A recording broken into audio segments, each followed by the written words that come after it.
우리가 이제 흔히 이제 결혼하는 사람들이 이제 가장 흔히 다투는 원인 중에 하나가, 저도 마찬가지인데, 예를 들어서 이제 퇴근하고 난 다음에 이제 옷을 벗을 때 이 사람이 어떤 길로 지금 와갖고 이제 화장실까지 갔는지 흔적을 남기는 사람이 있습니다. 뭐 양말은 여기다 벗어놓고 옷은 여기다 벗어놓고 뭐 그렇게 되면 이제 누군가는 뒤따라가면서 이제 잔소리를 하게 되죠. 이건 뭐 빨래통에 놓고 이거는 지금 제자리에 갖다 놓고 뭐 이렇게 좀 해라, 이제 이런 얘기를 지금 하게 되는데, 이제 그 사람 입장에서 보면 그게 그렇게까지 뭐 중요한 내용들이 아니거든요. 그 다음에 실제로 내가 지금 살아가는데 약간의 이제 불편함 뿐이지 그게 치명적으로 어떤 그 관계에 영향이 되는 것도 아닌데, 이렇게 이제 사소한 말로 일찍 좀 다녀라 뭐 이런 식으로 이제 하게 되면, 자녀 입장에서 보면 아니, 내가 지금 늦게 다닌 게 아니라 정말 공부를 좀 하려고 지금 그렇게 문제 풀다가 왔는데 왜 아빠는 지금 저런 말을 몰라주지, 왜 엄마는 지금 내 상황을 지금 몰라주고 저렇게 지금 야속한 말을 하는가,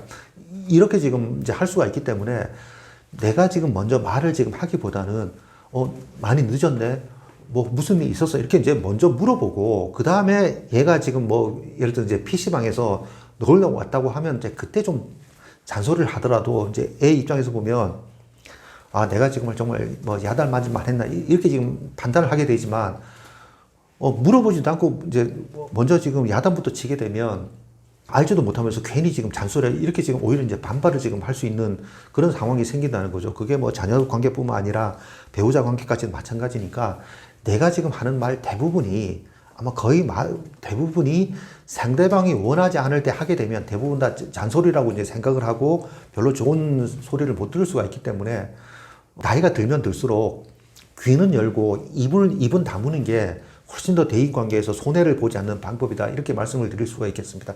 정말 내가 지금 하는 말들을, 자주 하는 말들을 한번 이제 여러분들이 좀 적어 보시고, 그 다음에 이제 이런 게 정말 이제 효과적이었던지 아닌지를 한번 좀 판단을 해 보시면 아마 대부분 다 효과가 없었을 거라고 생각을 합니다. 자, 그렇게 판단이 들면 그다음부터 이제 해야 할 건 가급적 상대방 말을 지금 듣게 되면 별다른 문제가 없다, 이렇게 말씀을 드릴 수가 있겠습니다. 우리가 이제 퇴직을 지금 하게 되면, 이제 우리가 보통 퇴직하는 날부터 이제 내 남은 마지막 날까지 누구와 어떻게 이제 살아가는지에 대한 고민을 지금 하기 시작을 합니다. 물론 뭐 저도 마찬가지지만 뭐 정말 이제 나는 100살까지 문제없이 살 거야, 이렇게 생각을 지금 하기 때문에 우리가 생존에 대한 고민은 그다지 이제 후순위가 되는데, 퇴직을 이제 하게 되면 결국은 내가 언제까지 일을 지금 할 수 있을까, 아니면 뭐 새로운 일을 할까, 이제 이런 고민을 지금 이제 하게 되지, 내가 지금 가족에 대해서 어떤 식으로 지금 가족하고 관계를 지금 만들어질까, 뭐 이런 요인에 대해서는 별로 고민을 지금 많이 안 하시는 것 같아요. 그러다 보니까 이제 직장 생활할 때 하고 이제 퇴직 후에 어떤 그 모습하고는 거의 이제 비슷한 상황들이 생기더라고요. 그러니까 내가 이제 직장 생활하는 동안에 보통 가족들은 후순위로 이제 밀려나는 거죠. 그래서 이제 뭐 일이 먼저고, 그 다음에 이제 직장에서 같이 일하는 동료하고 이제 비즈니스 관계에 있는 사람들하고 이제 어떤 그 관계 맺음이 가족들보다 우선시되다 보니까 이제 가족들한테 소홀히 하는 그런 경향들이 좀 있습니다. 이제 그러다 보니까 가족들하고 대화도 좀 줄어들고, 퇴직자의 애로사항인지 뭔지에 대한 얘기를 지금 하는 경향도 줄어들고, 이제 이러다 보니까 가족에 대해서 이제 비로소 이제 생각을 지금 하기 시작하는 게 언제냐면, 돈 떨어지고 아니면 이제 몸 아프고 난 다음에는 그다음 이제 가족들한테 의존을 지금 하려고 이제 합니다. 자, 그러면 한번 생각을 해보십시오. 지금까지 한 번도 지금 나한테 따뜻한 관계를 지금 맺은 적이 없던 그 사람한테 갑자기 이제 뭐 내가 같은 고등학교를 나왔고 같은 대학교를 나왔다고 한번 도와달라고 이렇게 얘기를 지금 하게 되면, 여러분들은 지금 도와주시겠습니까? 아니면 이제 여러분들은 도움을 받을 수가 있나요? 그 사람 입장에서 보면 그게 뭔가 강요로도 들릴 수 있고 정말 뻔뻔하네, 이렇게 생각을 할 수도 있다는 거죠.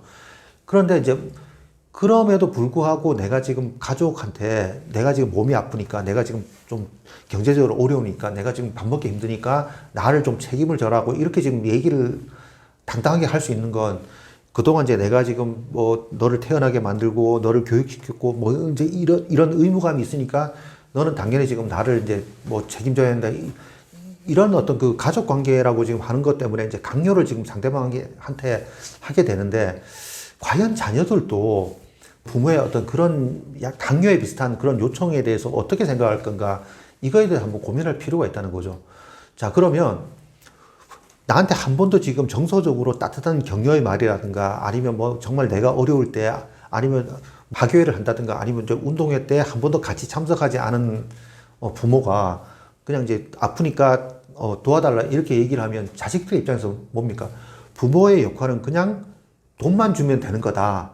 이렇게 지금 생각할 가능성이 많은 거죠. 자, 그러면 예를 들어서 뭐 대기업에 다닌다든가 아니면 뭐 정말 창업을 해서 돈을 지금 많이 번 자녀 입장에서 보면 그냥 자식들이도 그냥 부모한테 받은 돈을 지금 돌려주기만 하면 되는 거네.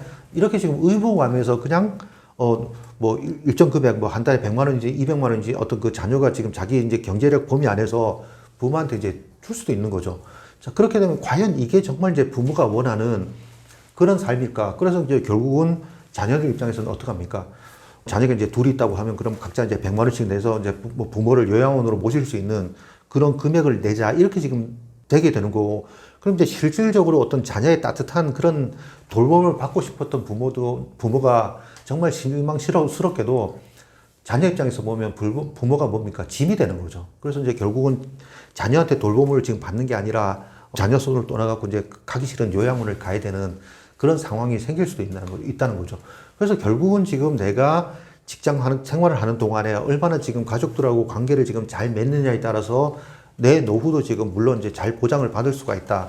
정말 이제 자녀 입장에서 보면 자녀가 가난하게 되면 요양원에 가 있는 게 훨씬 더 물질적으로는 도움이 될 수도 있습니다. 뭐 삼시세끼 이제 따뜻한 밥도 먹을 수 있고 뭐 거기서 요양원에서 이제 규칙적으로 운동도 시켜주니까 자녀하고 있는 것보다는 훨씬 더 이제 좀 편하게 생활할 수도 있겠지만 마음속에서 오는 외로움은 달랠 수가 없다는 거죠. 그러니까 자녀하고 관계 맺을 때 아무리 뭐 좀 밥을 좀 이렇게 배불리 먹지는 못하지만 자녀하고 어떤 그 따뜻한 온기를 나눔으로써 어떤 그 부모하고 이제 사랑이 이제 연결된다고 하는 뭐 이런 부분에 대해서는 이제 자기가 요양원에 가는 순간 그거를 지금 경험하지 못하기 때문에 굉장히 이제 불행한 상황을 지금 그렇게 맞이할 수도 있다는 거죠.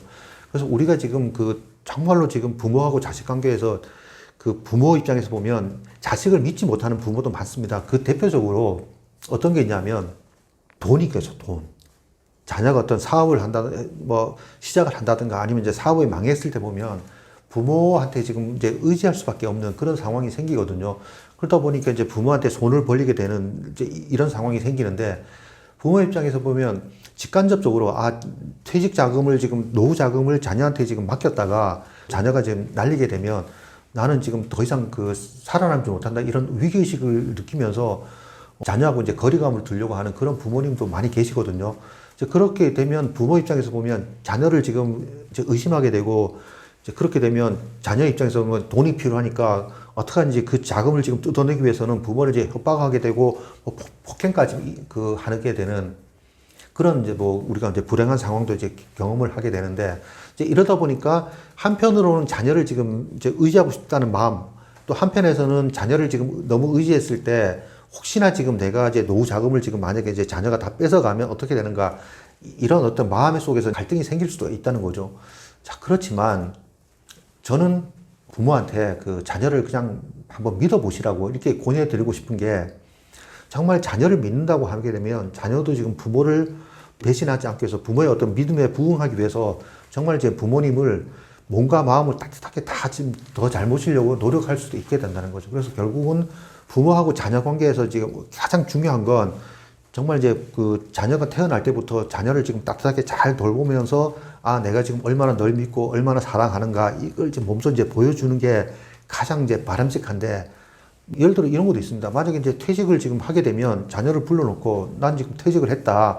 내가 이제 더 이상 경제적으로 지금 이제 여력이 없다. 그래서 내가 지금 퇴직금을 이렇게 받았으니까 내 이 퇴직금 모두를 지금 너희한테 맡기겠다. 그래서 니네가 나를 책임지고 내 노후를 좀 보살펴 줬으면 좋겠다. 어떡할래? 만약에 이제 이렇게 그냥 딱 깨놓고 얘기를 지금 한다고 했을 때 부모 입장에서 그 자식 입장에서 보면 내가 지금 부모를 지금 모시겠다고 했으면 난 끝까지 책임을 져야 되겠다. 그 다음 이제 설사 뭐 부부 사이가 안 좋다든가 어떻게 뭐 사정이 여의치 않아 갖고 부모를 지금 모시지 못할 때는 괜찮습니다. 어머님 저희가 지금 뭐 돈은 지금 받지 못하지만 대신 이제 뭐 물심양면으로 어머니한테 따뜻하게 이제 관심을 보여드리겠습니다. 뭐 이렇게 자기네들이 할 수 있는 선에서 지금 오히려 이제 탁 깨놓고 솔직하게 자기네 사정을 얘기를 지금 서로 이제 터놓고 할 수도 있다는 거죠. 자, 그런데 만약에 지금 자녀를 믿지 못해갖고 뭐 퇴직금이 얼마인지도 감추고 그다음에 도와줄 수 있음에도 불구하고 자녀한테 도움을 주지 않고 만약에 이제 이렇게 되면 자녀 입장에서 보면 부모한테서 이제 그 믿음을 지금 좀 우리한테 거짓말을 했다 이렇게 나중에 알게 되면 훨씬 더 배신감을 느끼면서 더 이상 이제 관심을 뭐 끄게 되는 그러니까 결국은 이제 부모가 자식의 어떤 도움을 받아야 될 때 도움을 받지 못하는 그런 상황이 생길 수도 있다는 거죠. 그래서 부모하고 자녀의 어떤 그 신뢰 관계라고 지금 하는 건 하루아침에 만들어지는 건 아니지만 어쨌든 간에 지금 부모님이 자녀를 지금 믿는다고 그걸 지금 표현을 하면 할수록 자녀 입장에서 보면 부모를 지금 잘 돌보려고 생각을 하고 그동안 지금 자기네들을 키워준 부모의 어떤 수고를 이해하고 그렇게 부모의 그 관심에 보답하기 위해서 자기 나름대로 노력을 지금 분명히 할 가능성이 있다는 거죠. 이제 그렇게 될 때 그렇지 않은 자녀보다 그 부모님한테 해를 미치는 행동을 지금 할 가능성이 훨씬 줄어드는 거죠. 그래서 행복한 노후 생활에 가장 큰 영향을 미치는 건 가족 관계다. 특히 이제 자녀하고 관계가 얼마나 지금 잘 형성됐냐에 따라서 부모님도 안심하고 어떤 자기 노후 준비를 지금 할 수 있기 때문에 자녀하고 관계를 지금 가장 잘 준비를 하는 거다. 그래서 그 준비를 잘 하기 위해서는 자녀를 믿는 게 가장 먼저 선행을 지금 해야 된다. 그래서 우리가 지금 자녀를 믿을 때 자녀를 바라보는 관점, 그 다음에 자녀를 대하는 태도가 분명히 달라지기 때문에 아마 자녀 입장에서도 아, 부모님이 날 믿어주시는구나. 이렇게 생각을 지금 하면서 훨씬 더 부모한테 그 마음을 열게 될 가능성이 지금 많아지거든요. 그렇게 한번 해보시면 어떨까요?